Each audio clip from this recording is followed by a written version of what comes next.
Kenyan news knows that the street. So Raila Odinga has been a very fundamental person in the since time. Then he really has had an impact changes that have happened in the country, of course, in relation to democracy.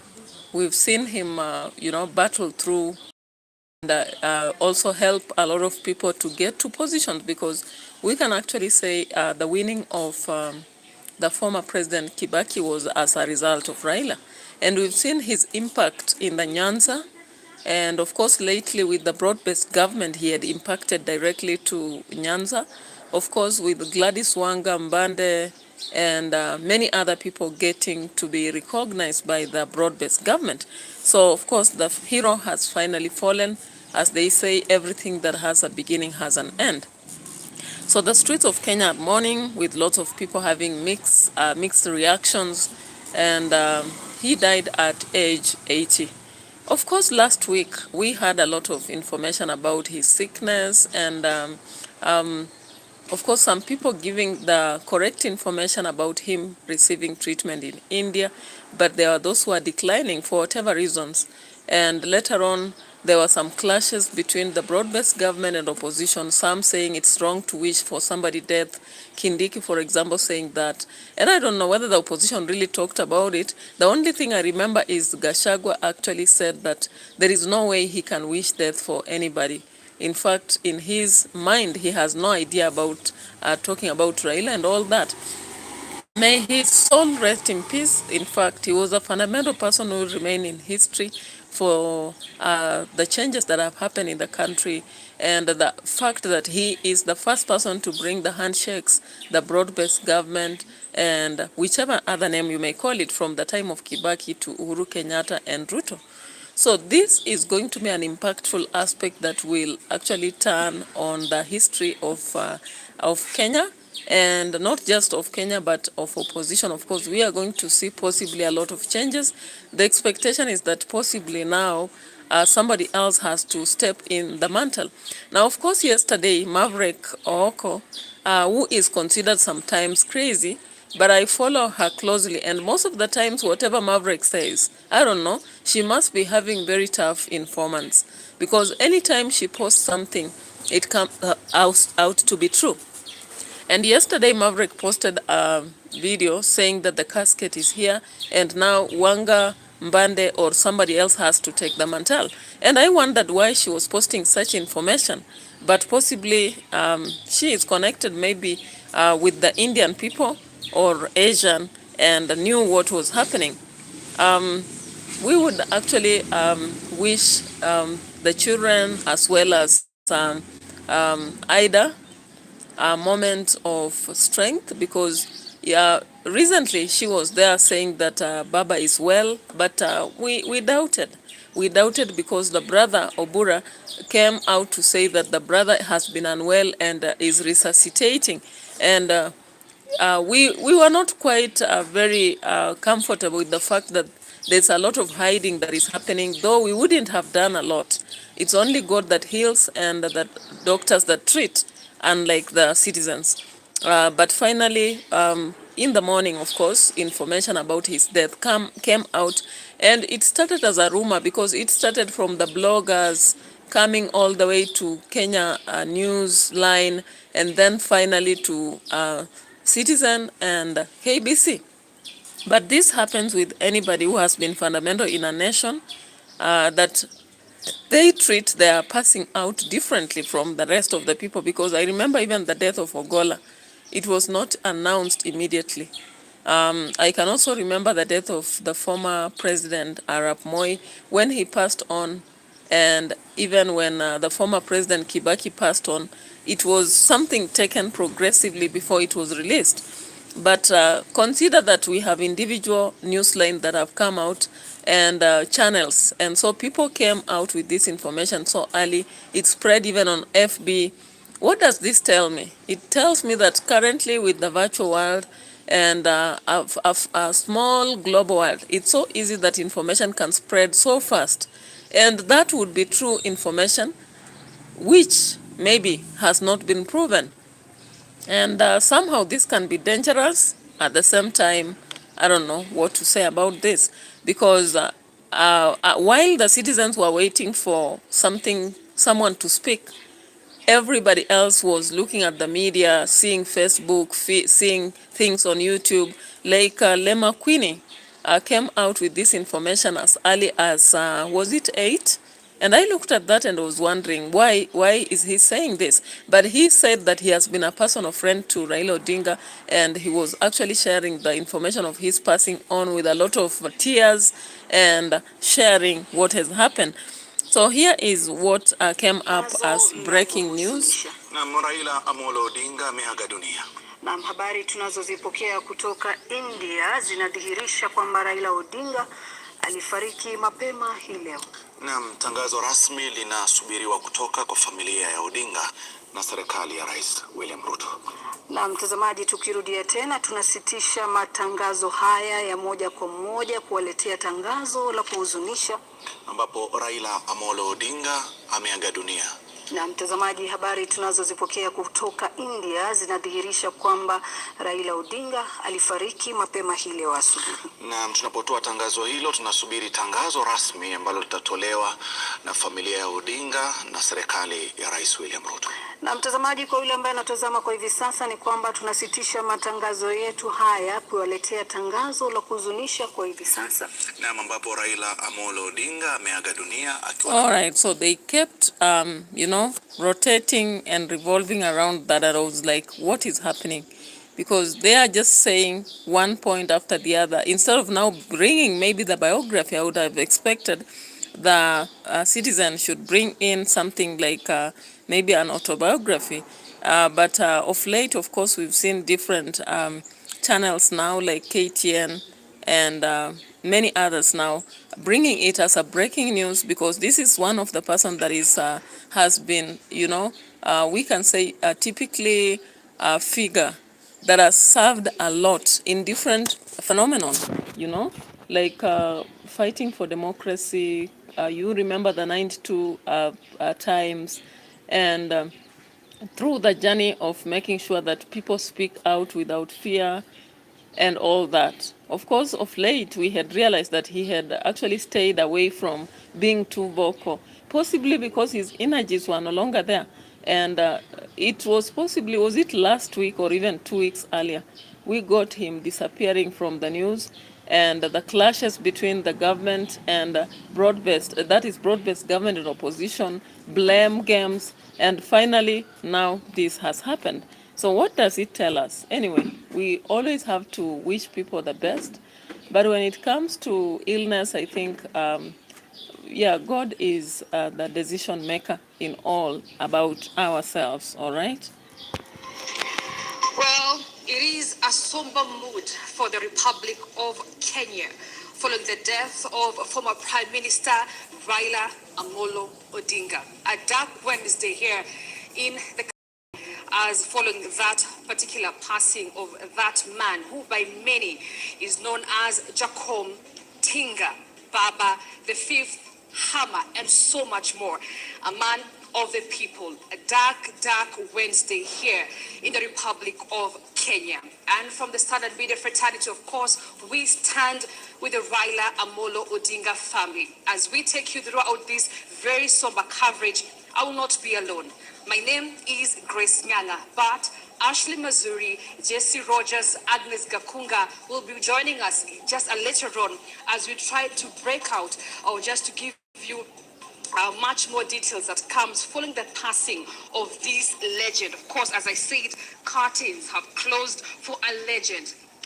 Be remembered as one who tried his 5 stabs of presidency in Kenya, his last stab being in 2022 under the Azimio la Umoja One Kenya coalition, where he lost to President William Ruto's Kenya Kwanza government. He's also a man whose last bid was the AU chairmanship position, where he lost to Djibouti's foreign Prime Minister Mohamed Yusuf.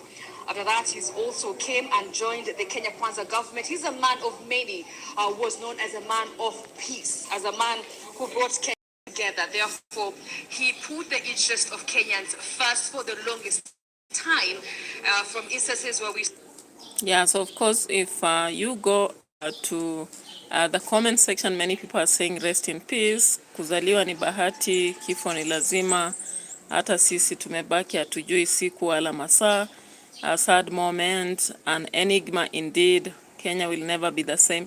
Of course, there will be nobody else who will replace Raila Odinga to be like Raila Odinga. He was, a very strong force. When you look at the fact that he was able actually to resiliently follow through and sometimes now decide to fall back to broad-based government or handshake or whichever it is, I don't think there will be another Raila Odinga in the country. He was an enigma indeed, because sometimes he would accept that blame from the fans who wanted him to push and maybe let the people fight until he gets it, but sometimes he could go back, retrieve his footsteps so that maybe peace reigns. Yeah. So, of course, there has been moments when a lot of people have fought, a lot of people have died, a lot of blood has been poured. But all in all, there are times that he had to come and decide, make a decision regardless of Miguna calling him whatever he called him, or Maverick or any other person. He decided to be unique. And sometimes, even though he had an ambition to become the leader, he decided that let democracy reign, and we can work together in unity, even though we are not in one front. Of course, lately he was accused of creating two WhatsApp groups, that is, one led by Gladys Wanga and people like, who is this? And on the other side, creating another with people like Sifuna. But it's neither there nor there, because his legacy will remain for whatever he has done as Jacom or Baba will remain to be, and nobody can erase that. But having created a legacy, of course, God decided he has to go, so we have to let him rest in peace and hope that we shall have a sober government that is going on, and we shall have a better future ahead of us, what he wished for the citizens for the longest time possible. Yeah. So, of course, people will create a lot of videos about what killed him, and all that. But what stands is actually that he was iconic. So, of course, I'm just wondering, it is just out of curiosity, how did Maverick Aoko actually know this? Because yesterday, 12 hours ago, Maverick already leaked that information and said that there is a casket here for Raila Odinga, and the replacement should be possibly Gladys Wanga or Mbande or anybody else. So I don't understand actually how she got that information, because she has been on the streets leaking a lot of information about Sudi and the Mpango Akando, about this and that and that. All right. So maybe I may not push to understand what happened, but in fact, in the morning, Citizen was talking about how democracy is in turmoil, and maybe you can check on something, especially when you look at Cameroon. Let's look at that before we come back to Cameroon. The Daybreak. Of course, you understand the program that happens on Citizen. That is Daybreak, and we can proceed from there. All right? Ruled on their habeas corpus application to produce two Kenyans, Bob Njagi and Nicholas Oyo, to be produced, who are now missing for the past 14 days. Ideally, they are a representative, is it, of what lobby groups have called the deteriorating state of human rights in the region? Yes. Well, the Oyo matter, the Njagi matter is unfortunate because ideally, if the Ugandan authorities had any issues with these Kenyan citizens, they should have been made to come back home rather than be held incommunicado. My worry with Uganda again is that we have been seeing an increasing pattern of court orders being ignored. So whereas the habeas corpus orders have been released, if we go by recent history, I don't know if they will comply this time around, but it is our expectation that those court orders will be respected. And this, we accumulate debt from these folks. The situation become serious. Now, then the next thing is lack of accountability. We elect people, they go recycle each other and stay there so long that they don't think about the people who elected. And then I've met, by the way, I met with a group of politicians when we were talking. And I said, you know, you people behave like thugs. You know, recycle thugs. You're not making any difference in the country. And they said, Prof, don't blame us. Blame the people who elect us. Oh my God. Okay? Yeah. That's a message. So does it mean the voters are the ones who are causing failure of democracy, or is it the system that is failing? Is it the leaders that we select that are failing? Who is to blame? Because there is pointing of fingers on one person after the other, but it happens that when leaders go and mess, they blame the voters, that voters have to do the right thing. In fact, currently we are seeing the President Ruto pointing fingers and telling the citizens and the Gen Zs to actually acquire the right documentation for voting so that they don't just make noise when they don't have the right documents. When it comes to citizens on the other side, they blame the leaders that they select them or elect them to go do what is right, but when they reach there, they become selfish and self-seeking and forget about citizens.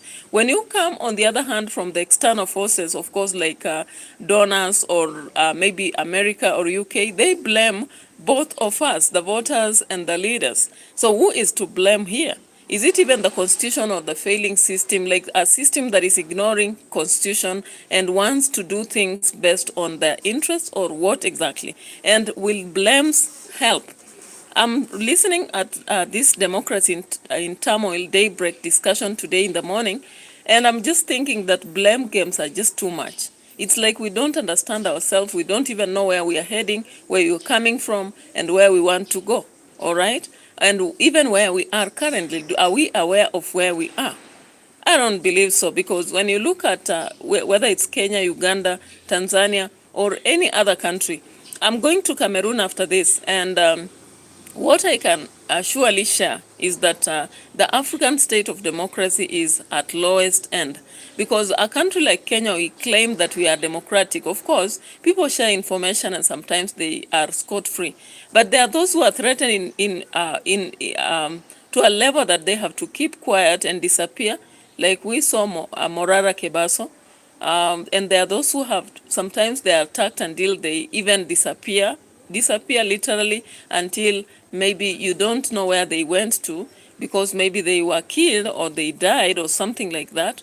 And there are those who will talk, but they'll not be listened to, maybe because they are not famous already. All right? So when I look at these arguments about the state of democracy in Africa, then I think there is much.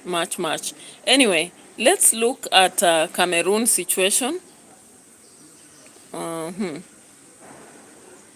I had something here in relation to Cameroon, and I just want to look at these elections in Cameroon and what's happening. You know, the opposition has had to actually announce a winner even before the elections. Why? Because they feel there has been, the incumbent currently has sat on democracy. So let's just look at this. Professor, it's an honor to have you with us. Thank you so much for coming. Yeah, thank you.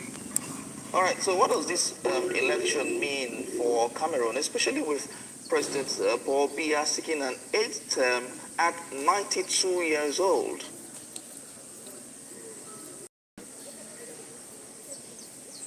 What is happening? Hello, Professor, can you hear me?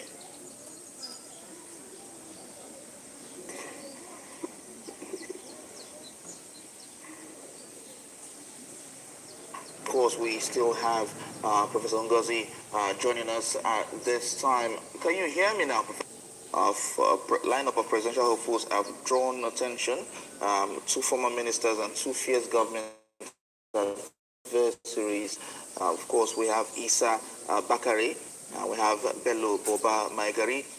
Bakari recently from the presidential camp and has gathered several thousands of people at his meetings around the country.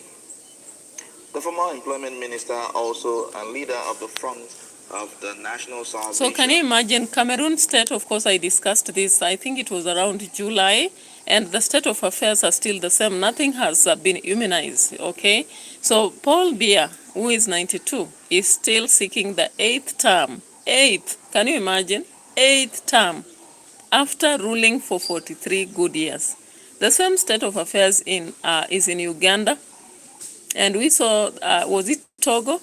So do we really have democracy in Africa? Because if one man can believe he can lead for 8 terms, non-break, and they believe there's no one better than them, so they have to keep ruling and ruling, and when they see a strong candidate, they bar them from position. Of course, for the state of Cameroon, we've had a candidate who was strong, but they have been barred from elections.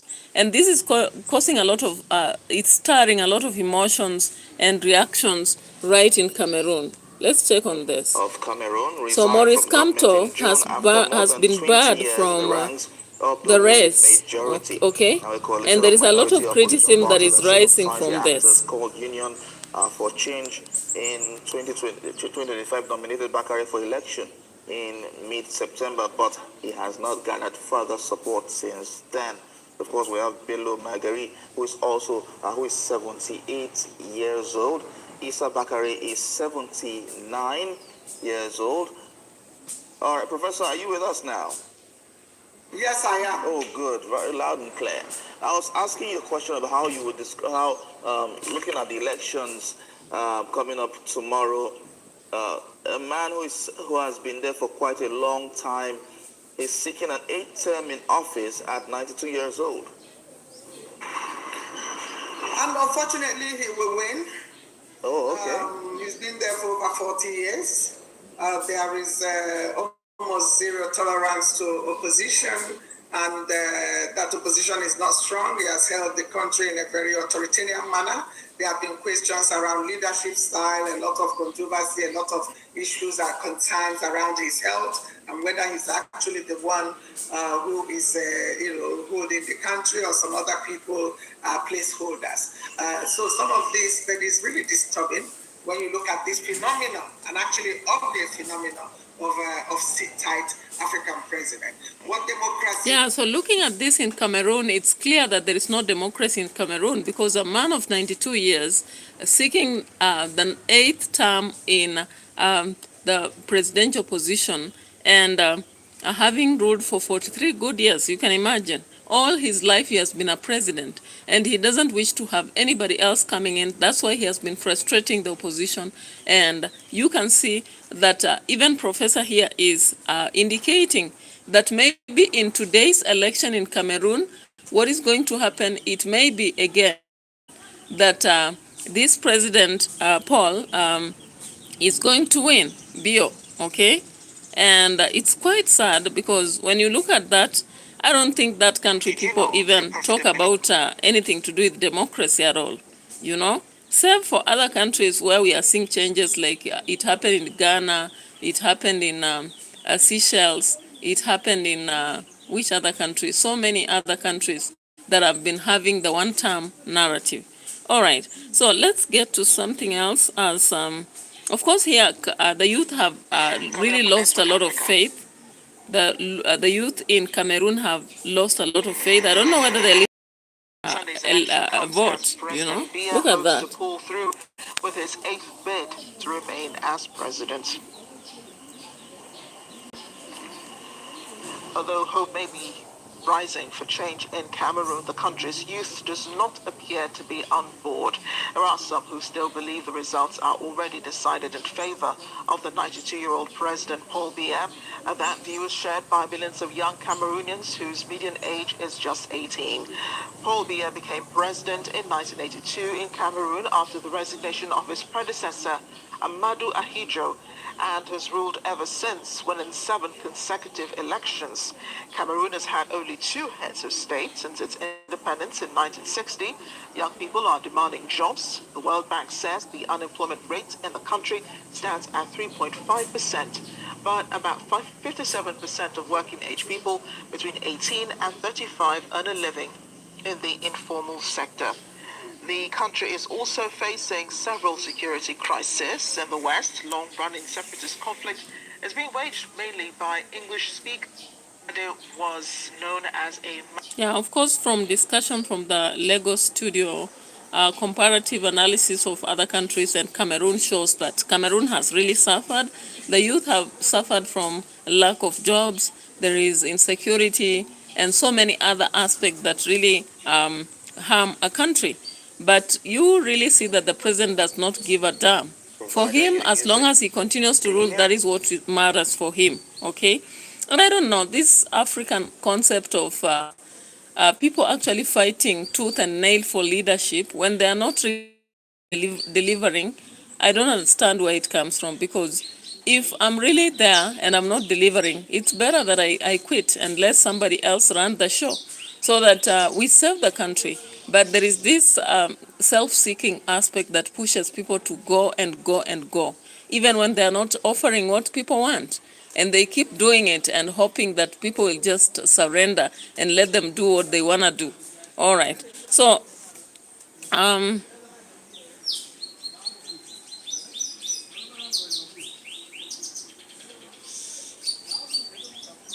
want us to get to something else. Of course, there was something that happened between Aden Duale and Kibagenge. I'm just checking on that. Of course, that showed a lot of weakness in the government, the current government. So we've been experiencing a lot of looting, and I always say looting, shooting. You know, the leaders who are just making a lot of noise, barking, even in conference rooms or where they are supposed to expose decorum, we don't see any sort of decorum whatsoever. They get to be inquired on how they spend money or the project they're doing, and all they do is to bark, and that is what I call hooting, all right? So they keep hooting, hooting, hooting when they're asked about to account for what they have done or how they have used money or what money they have or what project they have. They'll even defend themselves and, you know, like I was looking at Susan Kihika yesterday. I don't know any of you who watched that clip. Susan Kihika telling people that simuniachie tu tafadhali niendelee na 5 more years. And all she could say is that the rest of the years she has been doing projects by the rest of the leaders. So now she has to get 5 more terms that will give her a room to now do her project. I was like, okay, so you have to keep procrastinating with excuses as leaders so that you don't do what you're supposed to do. So you say, I was finishing the other project, then now you start yours after the next election. How about this? You know, when I compare Susan Kihika to Waiguru, Waiguru actually is really loved by the people of Kirinyaga. Why? Because she delivers. She might have done some mistakes long ago in NYS and wherever, but when it comes to delivering to the people of Kirinyaga, they actually have testimonies to give, all right? They have testimonies to offer. But when you come to some other leaders, like I was looking at the governor of Kericho, I was looking at the governor of Busia, I was looking at the governor of Moyale, and we have the governor of where? So these people, all they are doing is looting. All they are doing is looting. They are ensuring that the basket, that is the constituency's basket is empty, you know? Like the Kericho governor, actually, how do you renovate a house just by painting? You don't even replace the iron sheets and write about, was it about 5 million that had been used to actually do some improvement of houses?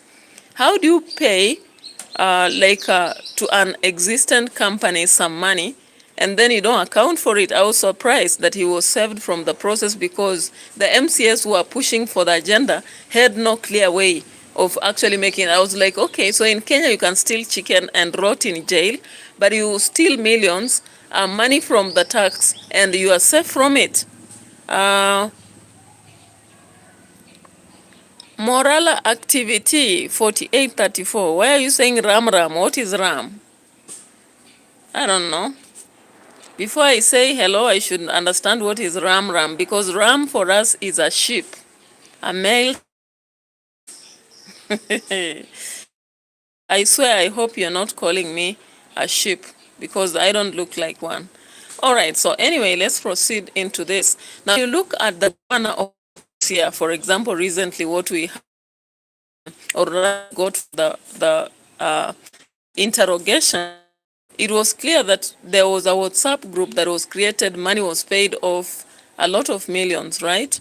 And also, we saw another thing about some project that have not been fulfilled, and so much, you know, like collection of money that was not being recorded. So this becomes a problem, actually. If the country will be run like this, then we are actually standing on loose sand, I can say so. We are standing on a loose sand, because at the end of the day, as much as we will collect these taxes, we will work so hard, that money is not directed anywhere. So yesterday there was this clash between Kibagenge and Eden Duale, and I don't know for whatever reason why people are so harsh on Kibagenge. He's the one who was pushed out of the meeting. But anyway, let's just see what he's saying here in the press release.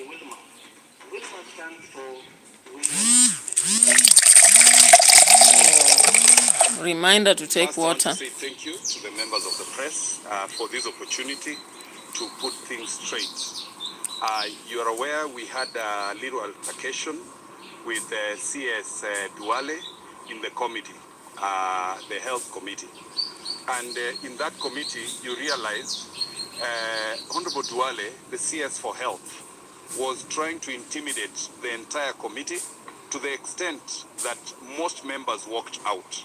He insinuated that a majority of members in that committee do not understand standing orders because they are members of parliament who've just been elected for the first time. Secondly, he was intimidating our chairman, and to the extent the vice chairman confronted him and he dismissed him and belittled him, which made the vice chair leave that particular meeting. I have been consistent in my concerns about SHA since the onset. The media can attest to this.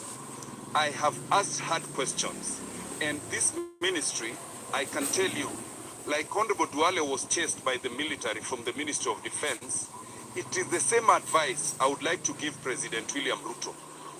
Duale will mess you, or he's already messing you in the Ministry of Health. His high-handedness, recklessness, his disrespect for professionals is extreme. Today we were asking him questions that we gathered as a committee from the ground when we visited various facilities and when we spoke to members of the public from across the country. And he was quick to defend himself and dismiss us. And each time Duale had questions, he comes up with stories. If it is a hospital that is asking Duale questions, he will quickly say that that hospital is involved in fraud so that he doesn't pay them.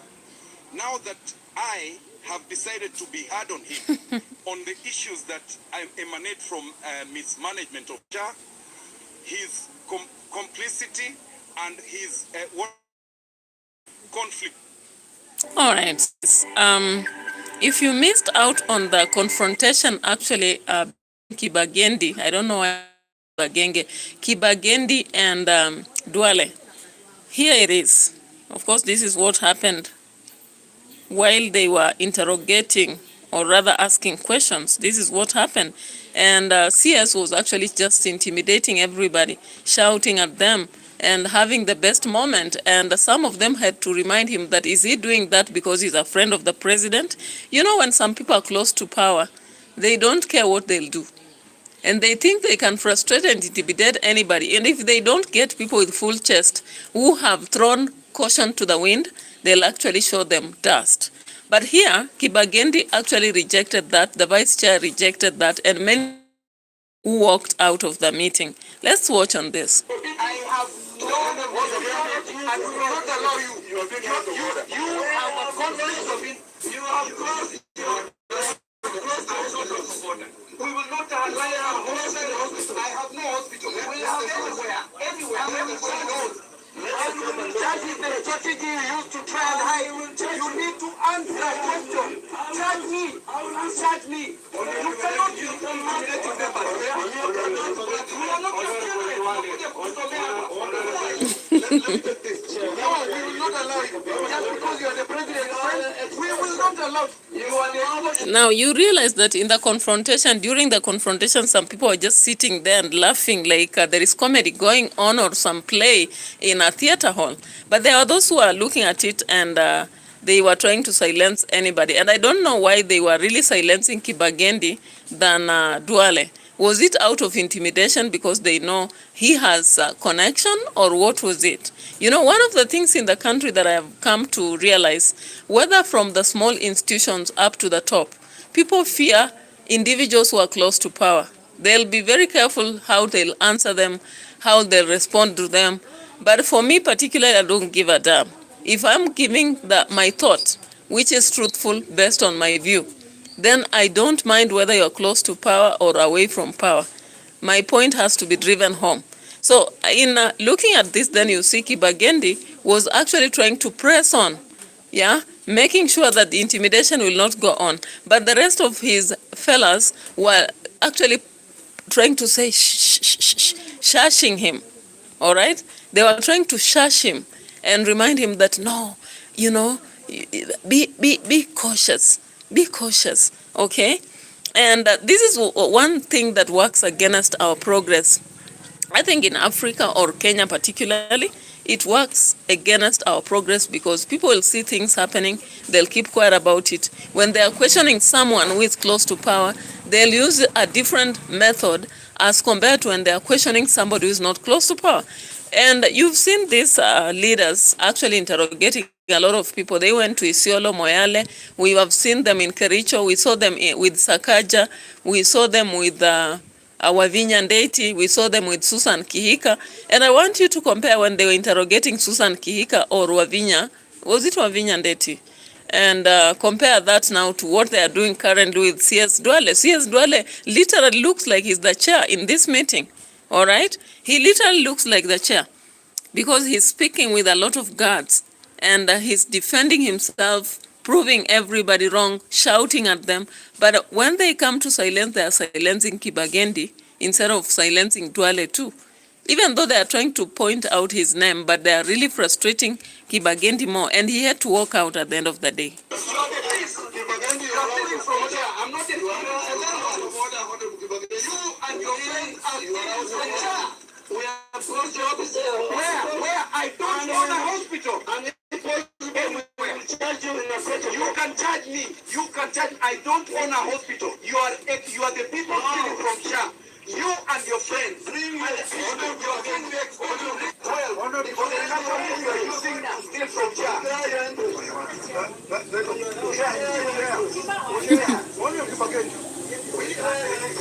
He's the one who should behave himself. He's the one who should behave himself. We'll ask you, you made your point. Leave it there, let the chairman proceed. You proceed. You don't allow him to chair this meeting. I am chairing this meeting 100%. You are intimidated by I'm not intimidated. So let this exchange not between me and you. We can actually ask you to leave. I can actually leave. It's okay. I can actually leave. It's okay. You can't leave by borrowed value with the card. Now, you realize that Honorable Kibagendi had to actually clash with everybody there and say that he is not living on borrowed values. You know, borrowed values means that sometimes you play double standards. You are there talking about, let's say some people who talk about professionalism when they themselves are not observing it by any means, okay? You say you're professional, but you have kitchen cabinet. Are you professional? There's no professionalism in that, okay? You are saying you're professional, you are discriminative. Are you professional? You are not. So you cannot even have the authority to tell somebody to be professional. You just better keep quiet. And even if you say, who will listen when they know what you are doing? So exactly, that is what Kibagendi was doing here. MP Kibagendi says that Duale looks down upon them because he believes the committee here is full of people who are newly elected.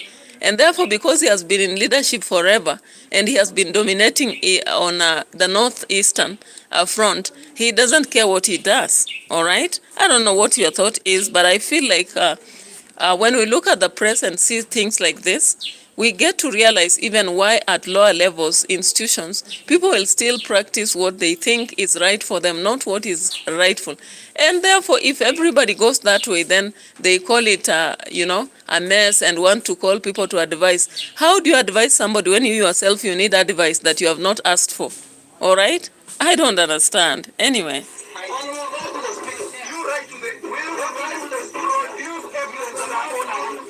You are the one exploiting this ministry.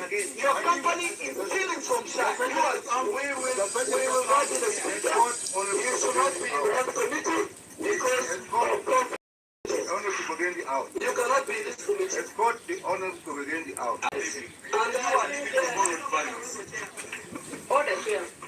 They're 19 and trading on their phones.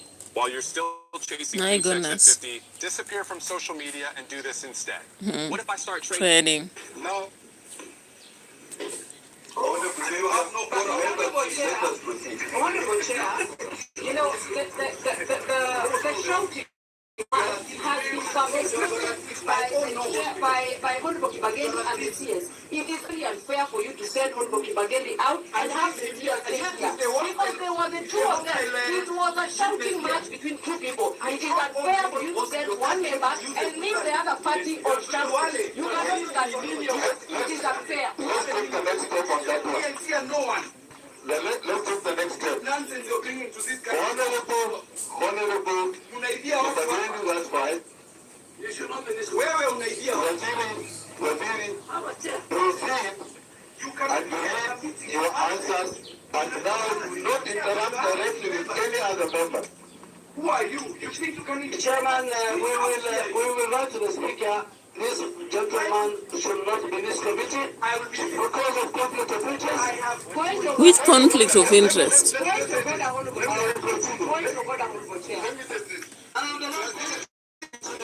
So you saw, even by the time Kibagendi was being sent out, of course, other members were feeling uncomfortable because he's being sent out when they were shouting at each other. You know, it's so unfair. You are quarreling with somebody, and does it mean there is somebody who is justified to shout at another while another one should keep quiet? When you point a finger at me, I'll point a finger at you. When you hit me on the chest, I'll hit you somewhere else, even on the head, right? So I think when I looked at what happened between Duale and Kibagendi, I thought that they were just trying to sacrifice the small fish, all right? Small fish are always sacrificed. You pick the sardines, you leave the fish, all right? Just because maybe the small fish is easy to catch, all right? Or maybe it occupies smaller space, I don't know. I just don't know, yeah? So you realize that there was that conflict, and it really showed a lot of weakness, proving what Gloria Orwoba told us. They can't justify otherwise. When you look at what happened in that meeting, it justifies that Gloria Orwoba said, it's about connection and who you are. Somebody else will mess up, but for you, if you try to speak, then you will be pushed out while the other person is left. Because in this situation, I didn't see why they had to push Kibagendi out when both Duale and Kibagendi were shouting at each other. So if there is lack of order, both of them were disorderly. They should have adjourned the meeting, then decided on what to do in the next session, instead of actually pushing out Kibagendi and letting the rest continue. And you can see one of these ladies here is uncomfortable with the end results. It is not in your place on how this meeting is conducted. Now, go and read what you have allowed you to read. Do not make any comments or of any nature. Thank you. We will tell the proceed. But Chair, I agree with you. Proceed where you are coming. Again, is the Member of Parliament for Kikuti Churches, South Coast. But also a Member of Health. Good morning. Good morning. Kibagendi, of course, went to a media house later on, Citizen TV.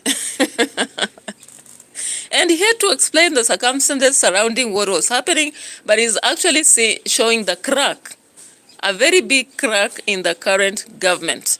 The fact that some of these CS were just appointed to go there, loot, hoot, and shoot. All right? Loot, hoot, and shoot is the way. All right. hakuna mtu anawezana na mimi. Hawawezani na mimi.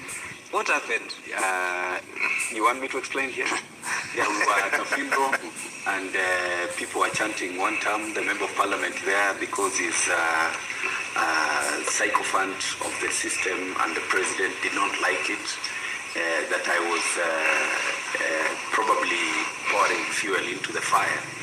So he tried to grab the mic from me and tried to throw me off stage. And because of my fitness, I managed to stop him from pushing me down and didn't let the mic off my hand.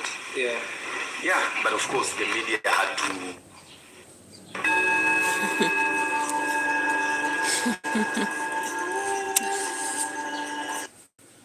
call it a fight. We never really got to fight because he is not as really. Yeah, he may be huge, but it's a lot of fat. So we okay, we can go there because I mean, we'll talk about health. I don't think we want to go into that direction.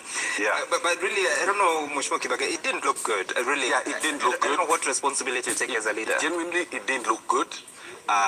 In terms of responsibility, there is absolutely no way I take responsibility because I was saying what I say every day, everywhere. He was uncomfortable with it.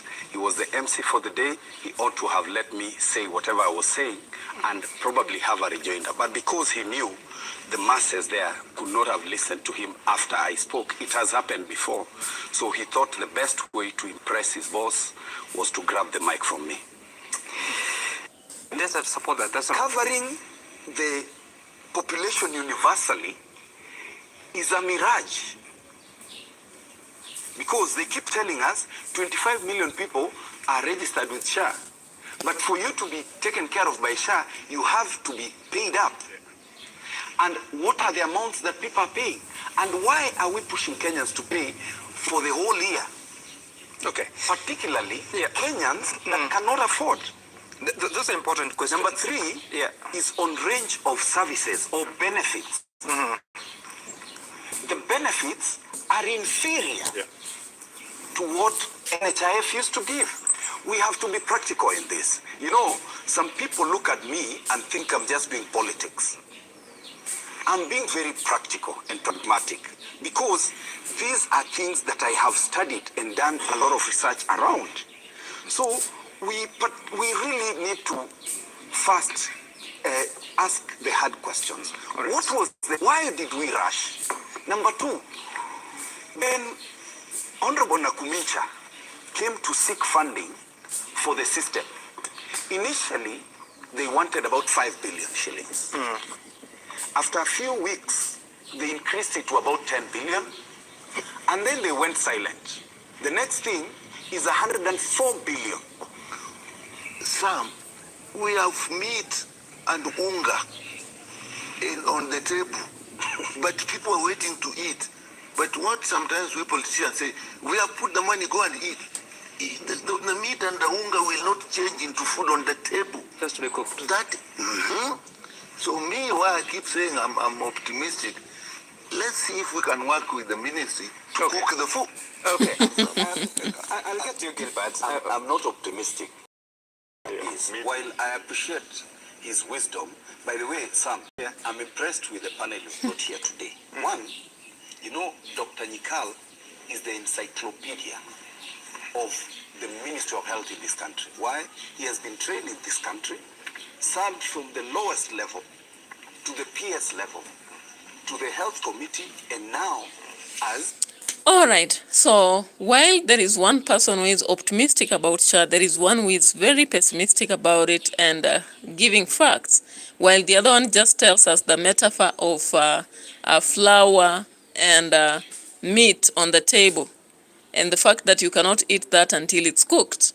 And therefore, currently, the SHA is still meat and flour on the table. We are waiting for the cooks to prepare it, that is DWALE plus his team, before we can eat.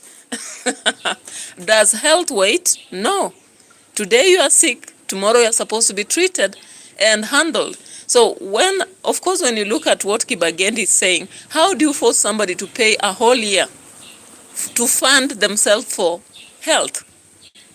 All right? Like you can't say prepay for 6 months, then maybe treatment comes, you have to force them to post-pay. Is it post-pay or it's just prepaying, okay? But for a whole year. And when you look at Kenya, actually, I am in Kenya, times are hard. Even those who are at work, there is a lot of expenses. The money you receive is not enough. You find that it's spent even before you start your projects. And you can't have something left to pay for something, maybe your parents, because not everybody in the family are working, and therefore you must help these old parents to pay for them that share. It's quite unfortunate anyway. Quite unfortunate. But let's move from that and hope for the best. Okay? Yeah, so let's see what else.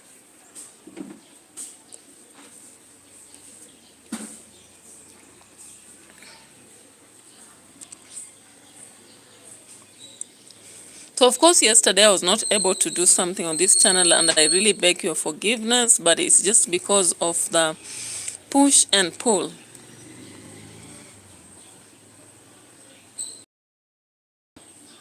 Captain Ibrahim Traore.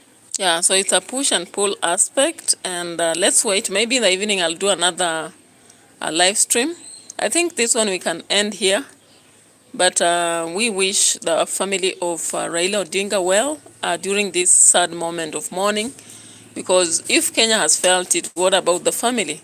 We also hope that DWALE and maybe the president will work on matters sure, because actually it's very sad to have a sick person, you've been paying insurance, but you get a problem to have them treated. When you look at how they were exchanging in the discussion or boardroom, you don't understand why that shouting was there. Okay? And also other matters in relation to Cameroon. I don't know why Bio compared to the citizens, but that is the Paul Biya is actually being unfair. But it is what it is. Let's hope that Africa will regain its democracy, because as modern times arrive, I don't know why democracy should be smothered. So bye-bye for now. Let's meet later.